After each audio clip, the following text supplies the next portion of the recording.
Hi, honey. Hi, baby. How are you? I'm fine and dandy, honey. How are you? I'm doing all right. Good. Beautiful day. Well, guess what? What? I got an account. Oh, goody. Can I hear it? Yeah, Yay! I can't wait. you're so darn cute. Handsome. Let me do an intro and then I'll tell you the account. Get your Alrighty. first-hand reaction to it. How's that? Sounds good. Hey, everybody. It's the old bear from the Old Bear's Den of Bigfoot. We've got an account for you today from North Carolina.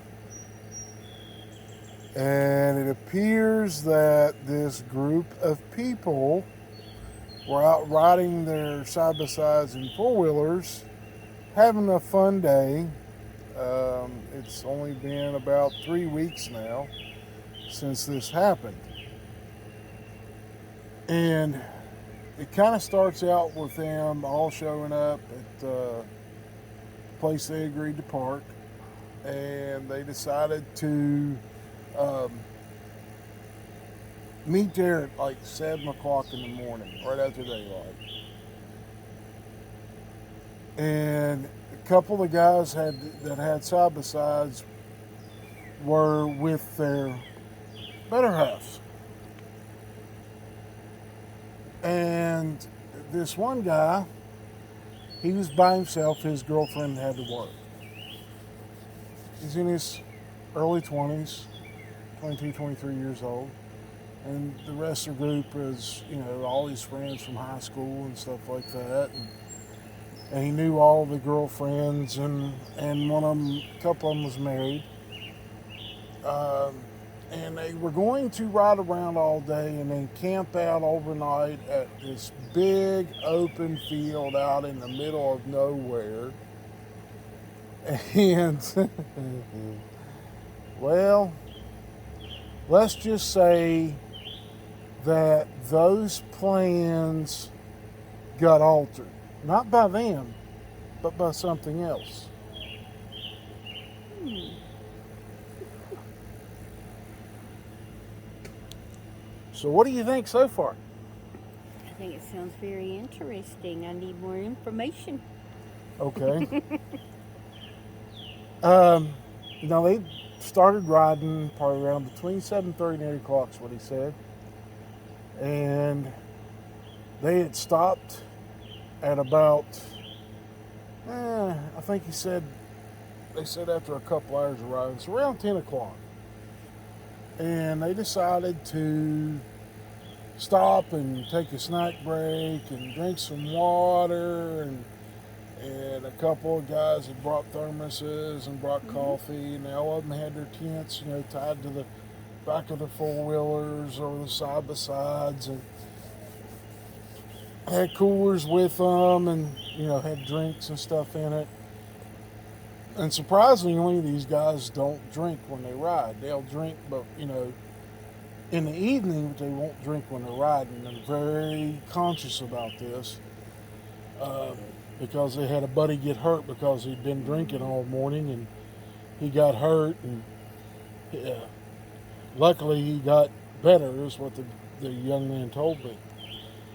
And as they were riding and they ate, a couple of the girls had to go to the little boy's room, or little girl's room. Mm-hmm. And, the boyfriends or husband went with them, and, to separate trees away from each other, and so on and so forth. So the guys wouldn't see the other girl. Well, the guy that I talked to said, man, I was good to go. I just stepped over the side of the road and went to the restroom real quick and come back out, and I was finding some holes to get into in my four-wheeler. He said I was having fun. He had a big set of tires on his four-wheeler. One's tires about that tall, and he had a big four-wheeler, and had all his stuff tied on the back, and everybody got back together after doing their bathroom breaks, and got back on. They started riding. Well, about an hour later, evidently what he ate didn't agree with him. Not a good thing. Mm-hmm. And they were at a fork in the trail.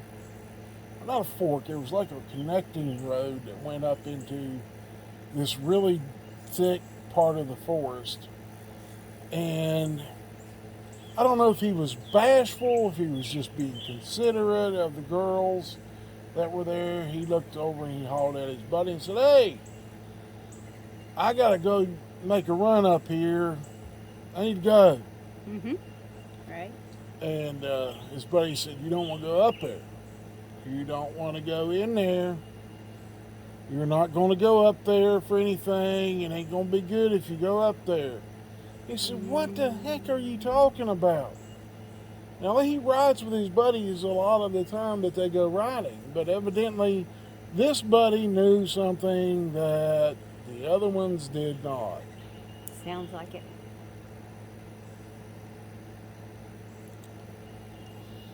Anyway, he said, "Man, you don't understand.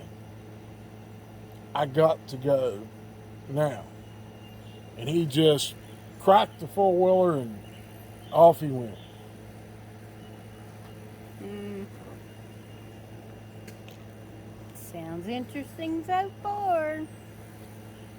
So at this point, he goes up there 100 yards or 150 yards up in there. He said, "I didn't go very far, but it's real thick on both sides of the road. It's kind of like, well, hold on a minute, guys. You see that right there? That stuff over there? Looking through it? That's about how thick it was." Okay, I'm back. Sorry, babe. I just wanted to give him an idea of what he was talking about. Absolutely. And so he goes up there and he hears all of them down there talking. You know, he's not far enough away that he can't hear them talking. He's not, you know, if something happened, he could scream and one of them, they'd all come. And some of them carried handguns with them. Some didn't, you know, just for protection of, you know, their wives or girlfriends and to make them feel better. Because they were out in the middle of nowhere. And he goes up there. He said, "Well, I got up there and I dropped my pants and did the business I had to do." I know you didn't want to hear that part, but it's part of the account, babe. Right, and it's, hey, part of life too. Yeah. So he went to the bathroom, and right when he got done, he said, "I got cleaned up, and I started pulling my pants back up, and he heard something go,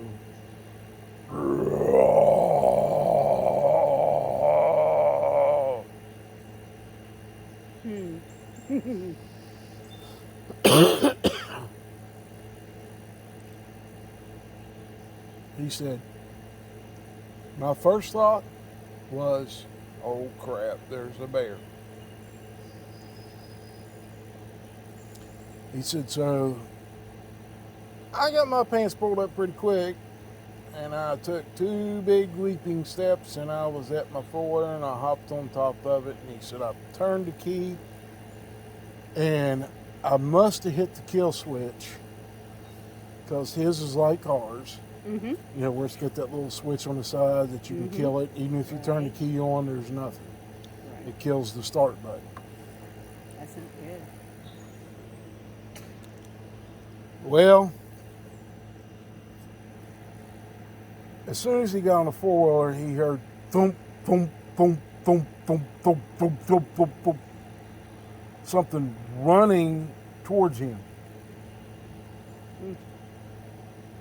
He said it wouldn't start. He said, "I looked at the kill switch, and I'm hearing those stumps." And he said, "I turned the kill switch, hit that start button, and it fired right up. Put it in drive. It's an automatic. said I hit the throttle, and he said I looked back, and there's this big, huge spider walking thing Oh. running down the wood road. It's a old logging road is what it is, and it's on all fours running at him. He said I cranked that thing as hard as it would go and as far as that throttle would go, and I got the heck out of Dodge. He said they heard me coming and they fired their vehicles up. He said when I come around that curve, I didn't let off from it. He said I just barely made it keep from rolling the darn thing. And I went flying up through there, and just above where they all stopped, there's this huge mud hole that 90% of the time they go around. When it's kind of dry, they'll go through it, because it's, the bottom's fairly hard. It dries out. Yeah. Well, it wasn't dry. He said I hit that hole wide open, and he said I just skimmed right across the top of it. Whoa, he didn't get a mud bath. Well, he said whoever was behind him or on either side would have got soaking wet. He bailed it dry. That's what the man said. He hit it top speed on that big 1000 four-wheeler, and with them big old tires on it, and he just wore it out. Wow. It was a 900. I think it was a 900. Biggin. Mm-hmm. All the rest of them are flying trying to catch him.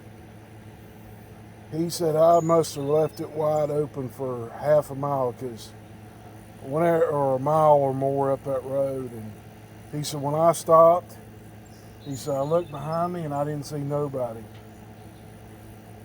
He left everybody in the dirt back there somewhere. And he said I was sitting there, and he said I was shaking the whole time sitting on the bike. Not from the bike roll, sitting there idling. He was sitting there shaking. He From said I was just sitting Spider-Man. there. And he said I was afraid to turn the bike off until I heard everybody coming. And then I turned the bike off, and he said I turned around, and he said I was sitting on the bike, and he said he had his hands out, and they were doing this number. And so his buddies got up there, and the one that told him said, "You don't want to go in there." He said, "You saw it, didn't you?" He said, "Yeah." Huge spider. It was massive. He said, "It wouldn't fit in my truck." And the guy has a pretty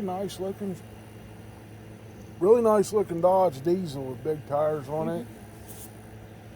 He's got like a 5 or 6 inch drop hitch on the back of it. And because I talked to him, I got this while I was out and driving from South Carolina to wherever up north I was going at the time. I think it was up into Cambridge, Ohio. And ran into the guy because he was in there getting diesel at a truck stop, and actually ran into him, bumped into him. Literally bumped into him. And big old country boy, and apologized for running into him because I just didn't see him. And he recognized me from the channel because he's watched a few of the videos since this happened. And when I talked to him, and he said, he said he was sitting there on the bike, and his buddy asked him, and he said, "Big spider?" The one I saw was on 2 feet. What the heck are you talking about, a big spider? I ain't talking about a spider, man. Dude, what are you talking about? Whoa. He said it was down on all fours, and it was running down the middle of the road at me. When I looked back, it looked like a huge black spider that the face of it looked like I owed it lots and lots and lots of money, and it was coming to collect. Oh, my.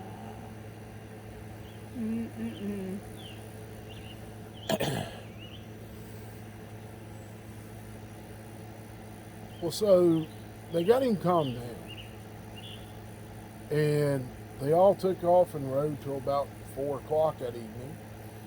A couple of guys had some saws, chainsaws, and they cut some dead trees that were on the ground up, and they was at the field, this opening that they all wanted to go to and camp out at night. They got their camps and all their tents set up, and he got his tent set up, and he was starting to calm down pretty good. And the guy kept telling me, "Man, you don't have to worry about it because that thing stays in there. You don't have to worry about it. Don't need to worry about it." Well, he should not listen to his buddy. Oh my. Here's the part that the camping trip went south. Further south than where they are and where they were in North Carolina. Below the equator south? No, more like straight down to the center of the earth where hell's supposed to be. Or where hell is, where Satan lives. And they got this big bonfire built. They're all sitting around in their camp chairs, and they're all talking, and the girls are over there cooking food. And, they're cooking food on their open fire, and they got a big old skillet about that big around filled with potatoes, and they've got burgers cooking on the open flame, and hot dogs, and big old pan of potatoes. And this is going to be dinner. Well, they break out all the utensils they need from everybody, and all the salt and pepper and all that stuff, and the ketchup and mustard and mayo, whatever they need. And somebody even thought to bring maters Yummy. for the burgers. Sounds like a pretty good dinner, don't It does. It sounds yummy. If we hadn't already eaten, I'd be hungry. it?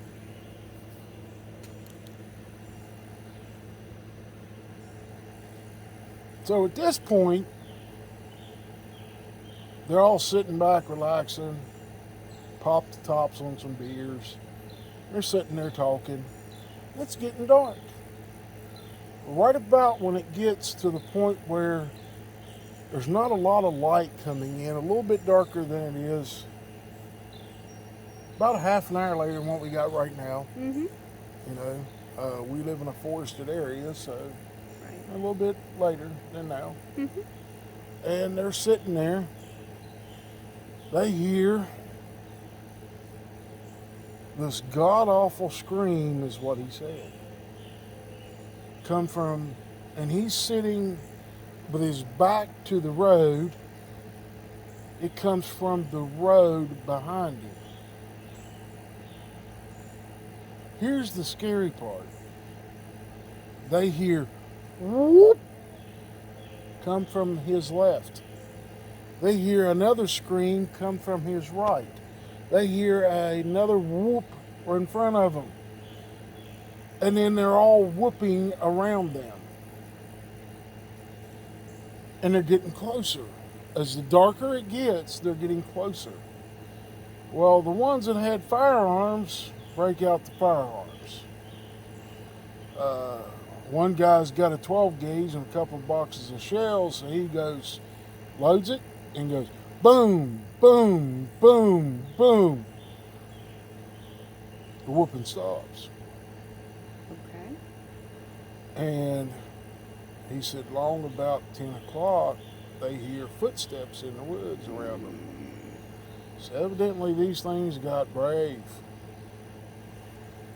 So the guy with the shotgun estimates where one's at, throws the shotgun up and goes boom, boom, boom, boom, boom, boom. 5 shots, pretty quick. Empties the shotgun. Reloads it real quick, and another one kind of off to the right of where the guy with the shotgun is, starts whooping. And he starts shooting it in. And he hears it scream. So he may have hit this Bigfoot. I don't think he done much with it because he only had, I think he said he had 6s. Number 6 buckshot. Okay. It's not real good. It's good for turkeys or squirrels, but not much anything else. Okay. It'd take quite a few shots to probably injure one. It may have peppered this Bigfoot, but I think he injured it. Well, it screamed. Then they hear growling coming from down the road, and there's two of them growling from down the road. So they get the bright idea, well, let's just take some of the wood out of the big bonfire we got, logs that are on fire real good, and set them around the back of our tents. Build small fires to help with lighting. So they sit up for the rest of the night and all night long. They quit drinking because this is like scared them sober. Right. They're all sitting with their back to the bonfire. Everybody, even the girls, are sitting in the chairs with their back to the bonfire looking out to see if they see any eyes or anything like that or see something. Wow. Rest of the night. And all night long, these Bigfoot are walking around the camp just outside of the light. And every once in a while, somebody will take a shot at one because they see something move. Well, that goes on until almost 6 o'clock the next morning. Around 5:30 is when it quit. Right when the sun starts to come up, starts to lighten the woods up. Mm-hmm. All that noise, all they hear at that point is 4 creatures running off. So the shortest route back to their vehicles is back the way they came. The other way was the way they planned to go out because it just circles back around one ridge. You go up the hill and down the other side. But it's really rough and it takes you some time to get through it. It would take them probably half a day, he said, to get through there. So they all went back down the road, and when they got down there to where that road cut off, there was 2 big trees cut, not cut, but knocked over across the path. The only option they would have had was to turn right if they wouldn't have had chainsaws. So while 2 of them were working on these trees, the other ones were holding guns, fully loaded, waiting for something to come down that road or come up from behind them or come out of the woods, either way, or come up the road towards them. Wow. They cut them trees up, rolled them logs out of the way, and they flew down that road. No doubt. They got back, got loaded up, and went home. And at that point, he decided that he was never going riding again. He sold his 4-wheeler super cheap, which I wish I'd have known, but else I'd have bought it. Oh, yeah. Yes, dear. So, what you think, sweetie? That had to have been scary. Oh, my goodness. My question is, did he have to change his drawers after the Spidey Man came down the hill? Well, he had just went to the bathroom and he had nothing else in his stomach, let's say that. But he thought he probably could have went again after they got to camp. Oh, I bet. From shaking all the way up the road. And Wow. so, yeah, he was pretty scared. Pretty terrifying story. Really. Yeah. They tried to pin him in, too. Yeah. It's a good thing he had those chainsaws. Yeah. Wow. All right. So, thank y'all for listening. We hope you enjoy it. Leave your comments. I don't care about the YouTube algorithm or anything like that. I just want to hear what y'all's opinion of it is. And if any of you run into a Bigfoot account and you want to put it on here, or you've had a sighting you want to tell me about, I don't care what it's about as long as it's cryptid, I'm fine with. And if you've had any trouble, call me and tell me about it, and I'll help you out as best I can. But as for the old bear and Mrs. Bear, the pretty Mrs. Bear, we're signing off. We hope all of you are blessed. And say your prayers, everybody. We thank you. Have a blessed day. God bless.